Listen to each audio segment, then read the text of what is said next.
మనం మురుగునీరును గుడిచెరులో కలవకుండా మురుగునీరు మూలవాగులకు కలవకుండా కూడా నిధులు తెచ్చుకున్న వేళ ప్రతి వార్డులో కూడా కనీస మౌలిక వసతుల కోసం రోడ్లు డ్రైనేజీలు కూడా నిధులు తెచ్చుకున్న సందర్భంలో ఎక్కడ ఏ పని చేపట్టాలన్నా మనకు సంబంధించినటువంటి పట్టణ బ్లాక్ జిల్లాకు సంబంధించిన నాయకత్వము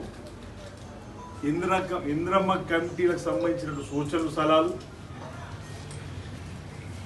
ఎక్కడైతే ఇది కావాలనుకుంటున్నారో వాళ్ళ ఆలోచనకు అనుగుణంగా నేను పనిచేస్తూ ప్రభుత్వం ముందుకు పోతున్నటువంటి పరిస్థితి మీరు అందరూ కూడా గమనిస్తున్నవే. ఇందిరామిన్లు ఇద్దామనుకున్నప్పుడు కూడా మీరు చెప్పినటువంటివి మీ వార్డులలో పేదవాళ్ళు వీళ్ళని చెప్పి మొదటి దశలు ఇచ్చినాం. రెండో దశలో కూడా ఇప్పుడు ఇస్తున్నాం. మూడో దశలో కూడా ఇచ్చి ఏర్పాటు చేస్తున్నాం. ఈ పట్టణంలో సుమారు 2700 మంది ఉన్నదని చెప్పినటువంటిది ఓ అంచనా వస్తూ ఉంది. ఆ అంచనాకు అనుగుణంగా అడుగు స్థలం లేని వారికి అడుగు స్థలం ఇప్పించే ఏర్పాటు చేస్తూ ఇల్లు ఇవ్వాలని చెప్పిన ఒక నిర్ణయం ప్రభుత్వం తీసుకుని గౌరవ ముఖ్యమంత్రి రేవంత్ రెడ్డి గారి ఆలోచన కూడా ఈ 5 సంవత్సరాల పదవి కాలంలో ఈ ప్రభుత్వం ఉన్న లోపల మరోసారి 5 ఏళ్ళు ప్రభుత్వం వచ్చే సందర్భంలో ఇల్లు లేని వారు ఉండకూడదని చెప్పిన ఒక ఆలోచన తీసుకున్న సందర్భంలో మనం ముందుకు పోతా ఉన్నాం. కాబట్టి ఇక్కడ మీరు ఎవరు కూడా మీ ఖాళీల్లో ఆందోళన చెందుతున్న వారి కుటుంబాలు మీరు భుజం తట్టండి, ధైర్యం చెప్పండి. మేము ఉన్నామని చెప్పిన మాట గత 10 ఏళ్ళు ఎక్కడ కూడా డబుల్ బెడ్రూమ్ అని చెప్పిన ఒక్కటి రాలేదు. కానీ మనం వచ్చిన తర్వాత మొదలు పెట్టినాం. 480 పైచిలకు అడుగు స్థలం ఉన్న వాళ్ళకి ఇల్లు ఇచ్చింది. ఇంచుమించు 200 పైచిలకు ఇల్లు కడపలు పెట్టుకునే స్టేజ్కి వెళ్ళింది.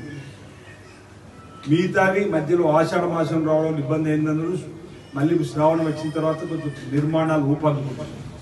కాబట్టి ఇంకా అడుగు స్థలం ఉంది, ఇల్లు లేని వారు ఉంటే కూడా చెప్పండి, వారు కూడా 5 లక్షలు ఇచ్చి ఏర్పాటు చేస్తాం. బహుశా మీకు మీ వార్డులలో వార్డు ఆఫీసర్ మీకు చెప్పుంటారు. మీ వార్డులలో 2700 మంది లిస్టులో ఎంతమందికి అడుగు స్థలం లేదు వాళ్ళందరిపైన ఎంక్వైరీ చేయమని చెప్పినాం. మీరు కూడా ఎంక్వైరీ చేస్తున్నారు. నేను అధికారులకు ఆదేశాలు ఇచ్చి ఇంద్రమ్మ కమిటీ సభ్యుల యొక్క విశ్వాసాన్ని తీసుకొని వారు చెప్పినటువంటి ఆలోచనకు అనుగుణంగా లిస్టు తయారని చెప్పినాం.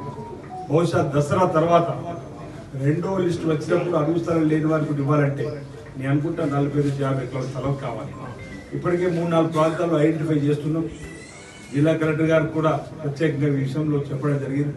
ప్రభుత్వ పక్షాన్ని కూడా చెప్పడం జరుగుతుంది. కాబట్టి నాకు విశ్వాసం ఉంది, నమ్మకం ఉంది. వాళ్ళందరూ కూడా తొందరలోనే ఇచ్చి ఒక కాలనీలాగా ఒక గ్రామలాగా రూపొందించే కార్యక్రమం పేదలు చిరకాలుగా చూసినట్టు కూడా మనం చేసుకునే సందర్భం చేసే ప్రయత్నం చేస్తామని మాట సందర్భం చెప్తుంది.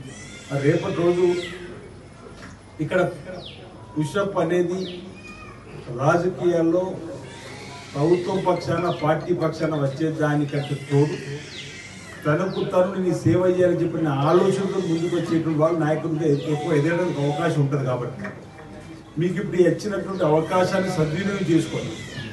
మీ కార్యంలో మీరు ఎదగడానికి కోసం ప్రయత్నం చేయమని ఈ సందర్భంగా విజ్ఞప్తి చేస్తున్నాను. మీకు నేను తోడుగా ఉంటాను, మాట ఇచ్చినా ఉంటున్నా, ఏ ఇబ్బంది వచ్చినా ఆ ఇబ్బంది అధిగమించడం కోసం ప్రయత్నం చేద్దాం. 10 మంది ఉన్నారు అక్కడ పేదవాళ్ళు, 5గురికి ఇవ్వాలి. మనమే నచ్చి చెప్పాలి. లీడర్షిప్ క్వాలిటీ అది. అవునమ్మా, మీ 10 మంది ఉన్నారు, మా దగ్గరకు వచ్చిన 5 ఈ 5గురు ముందిస్తున్నాం. అందువల్ల 5గురు పేదవాళ్ళు చేసి ముందిస్తున్నాం, మీ 5గురు సెకండ్ ఇస్తామని చెప్పని మనం చెప్పినట్టయితే వాళ్ళకు నమ్మకం కలుగుతుంది. మొదలు పెడుతున్నారు కాబట్టి ఒకటి చేస్తారని చెప్పండి. ఆ ప్రయత్నంలో మీరు ఒక వార్డులో 100 మంది ఉన్నారు, అడుగుతారు లేరు, ఒక వార్డులో అసలు లేదండి.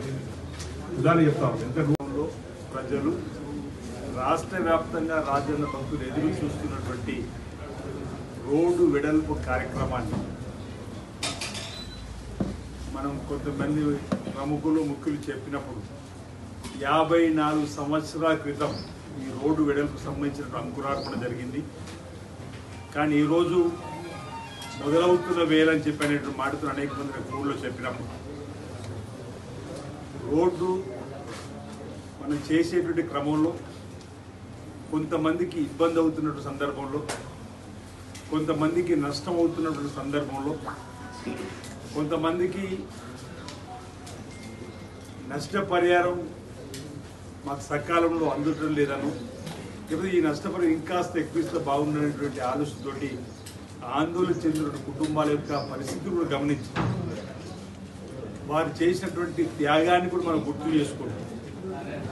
భవిష్యత్తులో ఇప్పటికే 2013 భూసేకరణ చట్ట ప్రకారం వాళ్ళ నష్టపరం ఇచ్చి మనం ముందుకు పోతున్నప్పటికీ పూర్తిగా నష్టం జరిగిన వారి పట్ల కూడా నిలబడాలి అండగా ఒక ఆలోచన తీసుకున్నప్పుడు కూడా మీకు అనేక మంది వ్యక్తిగతంగా చెప్పినటువంటి సందర్భం. రేపు మనం భూమి పూజ కార్యక్రమాలు చేసుకున్నటువంటి సందర్భం 6 కోట్ల రూపాయల నిధులు మనం పెట్టుకొని ఈ ప్రాంత ప్రజల చిరకాల కోరిక, రాజన్న భక్తుల చిరకాల కోరిక, రాష్ట్ర వ్యాప్తంగా ప్రజలందరూ చూస్తున్నటువంటి అభివృద్ధికి సంబంధించిన అంశం. గత సంవత్సరం నవంబర్ 20వ తేదీన గౌరవ ముఖ్యమంత్రి శ్రీ రేవంత్ రెడ్డి గారి చేతుల మీదుగా మనం భూమి పూజ ఆగిపోయేసుకోండి. ఒకవైపు పట్టణ అభివృద్ధి, మరోవైపు దేవాలయ అభివృద్ధి, 2 కన్నులాగా సమాంతరంగా మనం అభివృద్ధి చేయాలని చెప్పిన ఒక ఆలోచన తీసుకున్నాడు. ఈరోజు జీవోలు ఇవ్వడమే కాదు, నిధులు మంజూరు చేసినవి చెప్పని ప్రొసీడింగ్స్ చూపెట్టడం కాకుండా దీనికి అవసరం కాబడినటువంటి డబ్బు 47 కోట్ల రూపాయలు కూడా మనం రాజన్న సిరిసిల్ల జిల్లా కలెక్టర్ గారి ఖాతాలో జమ చేసుకొని ముందుకు పోతున్న తరుణంలో ఈ రాష్ట్ర ప్రభుత్వం జిల్లా కలెక్టర్ ఆధ్వర్యంలో ఆర్డీఓ తదితర అధికారులందరూ కూడా శ్రమించి ఈ కార్యక్రమాన్ని ముందుకు తీసుకుపోయేటువంటి సందర్భంలో రేపటి రోజు మనం భూమి పూజ కార్యక్రమాన్ని చేసుకోవాలని చెప్పండి. ఈ 6 కోట్లకు సంబంధించిన నిధులు మనం ప్రభుత్వం ద్వారా వెచ్చించుకొని దానికి టెక్నికల్ శాంక్షన్ కాబడిన వేళ ఓ ఫౌండేషన్ వేయాలి.